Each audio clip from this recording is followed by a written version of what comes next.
I'm Adrian, the cruise and travel guy. In a world that is getting louder and more chaotic, with more unmissable things, the idea of slow cruising might just appeal to you.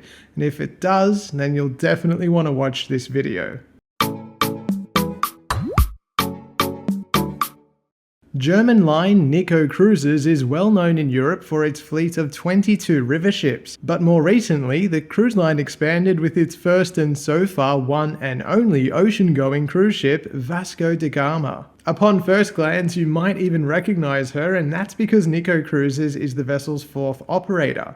I was invited on board for a few hours last week, so I will show you around. VASCO da Gama started life in the early 90s with Holland America as their S-class ship, the Statendam. She was transferred to P&O Australia in 2015, becoming the Pacific Eden all the way through until 2019 and developing a legion of loyal fans along the way. After that, she had a short life with CMV, or Cruise and Maritime Voyages, but when they went belly up in 2020, she was purchased by Nicko Cruises and allocated to the company's German cruise line, Nicko Cruises. Now VASCO da Gama sails with very clear intentions. That is, slow-paced cruising that is focused on the destination. As a smaller ship, she's about 220 meters in length and approximately 55,000 gross tons.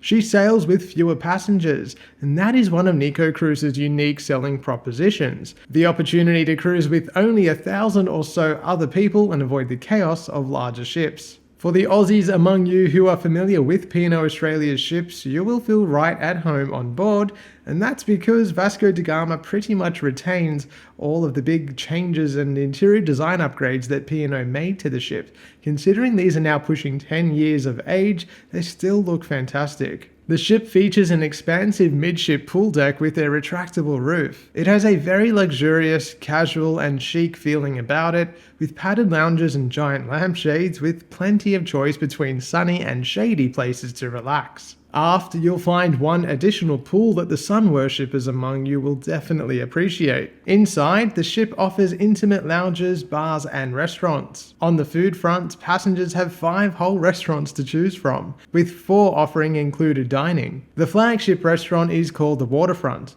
and features a stunning double-height ceiling with plenty of windows wrapping around the ship's aft. One deck up, you'll find Fusion, where you can expect to dine on cuisine that is rooted in both European and Asian cooking. Across the way, Waterfront Mediterranean offers more European-inspired dishes. Of course, no cruise ship is complete without a buffet, and on board VASCO da Gama, it's called the Club Bistro, with live cooking stations and cuisine inspired by the ship's travels. I was told that there's always something satisfying on offer here. There's also an alfresco poolside grill for snacks for those days that you just want to spend outside. The grill is a specialty restaurant with a per-person cover charge, and it offers traditional steakhouse delicacies for those seeking something different to the complimentary offering. Just like dining, when it comes to entertainment, this little ship punches far above its weight. It has a huge variety of public bars and lounges to enjoy. Forward on deck 12, you'll find the Dome.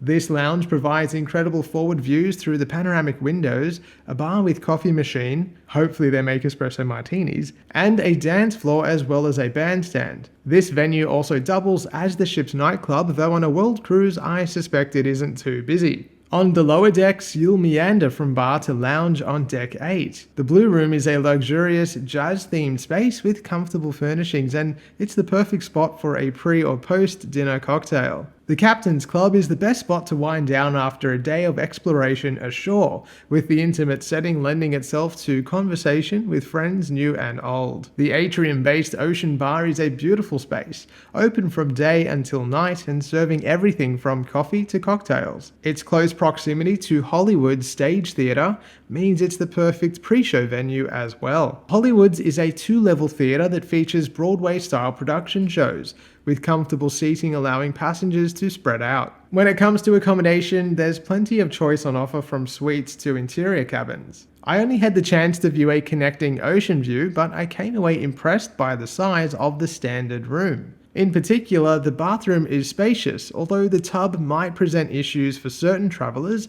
who prefer a walk-in shower. This particular cabin is actually a family suite, which allows 2 adults traveling with up to 3 kids to share their own larger space. On that point, Nicko Cruises representatives told us that when 2 adults travel together, they can bring up to 3 children under the age of 16 with them at no additional cost. They also offer heavily reduced solo traveler surcharges of around only 15%, which is considerably less than other cruise lines. As a German cruise line, you're probably wondering what the language on board is, and we were told that predominantly they speak in both German and English when ship announcements are made. However, we were also told that ships' announcements are generally avoided or minimized to only those that are important. It's also worth noting that the currency used on board is the euro. Speaking of which, Nicko Cruises told us that they aim to provide travelers of all backgrounds with a uniquely European experience. In particular, when sailing in Europe,